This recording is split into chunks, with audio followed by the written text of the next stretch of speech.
Assalamualaikum warahmatullahi wabarakatuh. Kami dari kelompok 13 Interaksi Belajar Mengajar yang beranggotakan Jan Harubi sebagai pemateri pertama, Syarifuddin sebagai pemateri kedua. Kami akan mempresentasikan interaksi edukatif di masa pembelajaran jarak jauh. Baik, langsung saja ke daftar isi. 1. Ada pengertian pembelajaran jarak jauh.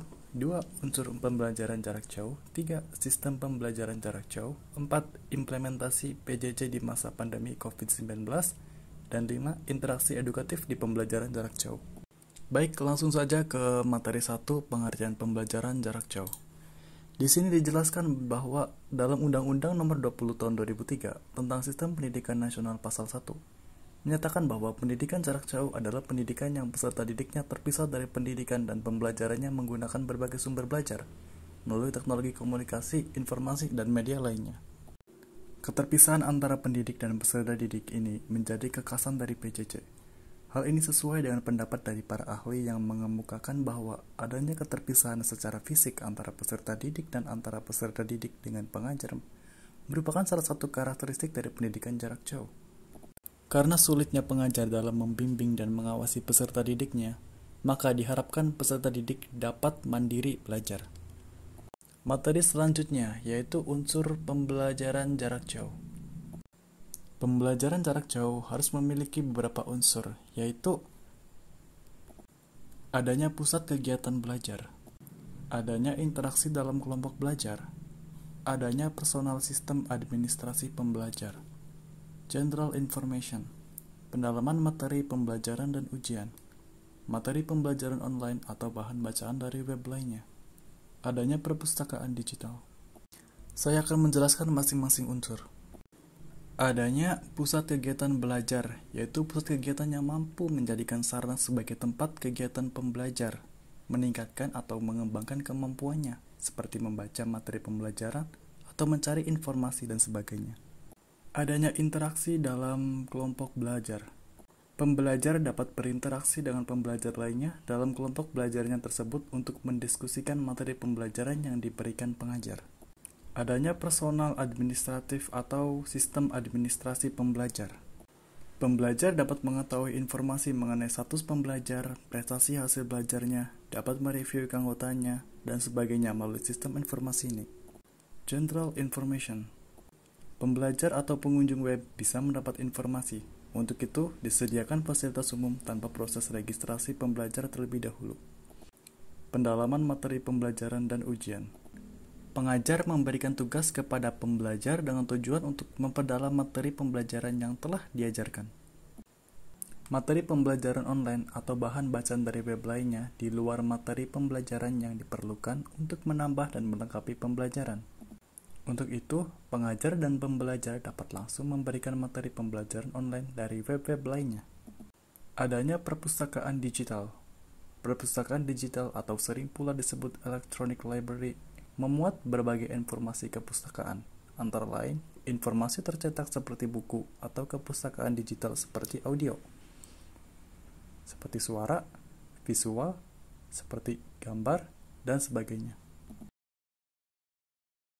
Oke, yang ketiga, pembelajaran jarak jauh. Sistem pendidikan jarak jauh mempunyai dua komponen, yaitu sistem belajar jarak jauh dan sistem pembelajaran jarak jauh.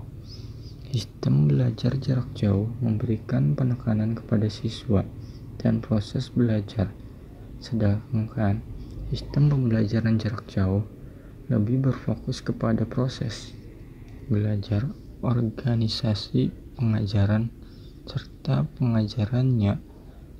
Sementara itu, sistem pendidikan jarak jauh berfokus kepada kedua sisi secara utuh, baik kepada siswa dan proses belajarnya.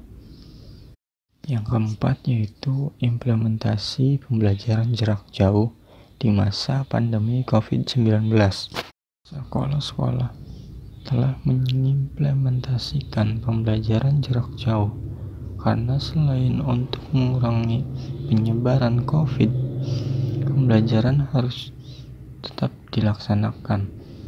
Pelaksanaan pembelajaran jarak jauh dilakukan dengan cara guru menyampaikan materi terlebih dahulu dan di-share menggunakan aplikasi penunjang seperti WA Group dengan menggunakan voice note, mencatatkan materi, dan mengirimkan video materi pembelajaran yang akan diajarkan. Model penugasan yang dilakukan juga divariasi, guru membuat soal-soal dan di-share dengan menggunakan WhatsApp, Google Drive, dan Google Form. Yang kelima yaitu interaksi edukasi di pembelajaran jarak jauh. Peran guru yang pertama yaitu memberikan topik pembahasan materi. Yang kedua, bertindak sebagai fasilitator. Yang ketiga, mengevaluasi proses pembelajaran. Selanjutnya yaitu peran siswa. Yang pertama, menerima topik pembahasan materi dari guru, kemudian mencari pembahasan mengenai topik tersebut. Yang kedua, berinteraksi dengan guru dan siswa lainnya untuk membahas topik yang telah diberikan oleh guru. Kesimpulan, pendidikan jarak jauh adalah pendidikan yang peserta didiknya terpisah dari pendidik dan pembelajarannya menggunakan berbagai sumber belajar melalui teknologi komunikasi, informasi, dan media lainnya. Pembelajaran jarak jauh memiliki beberapa unsur, yaitu adanya pusat kegiatan pembelajar, adanya interaksi dalam kelompok belajar, adanya sistem administrasi pembelajar, informasi umum, pendalaman materi pembelajaran dan ujian, materi pembelajaran online atau bahan bacaan dari web, adanya perpustakaan digital. Sistem pendidikan jarak jauh mempunyai dua komponen, yaitu sistem belajar jarak jauh, distance learning, dan sistem pembelajaran jarak jauh, teaching learning. Sekolah telah mengimplementasikan pembelajaran jarak jauh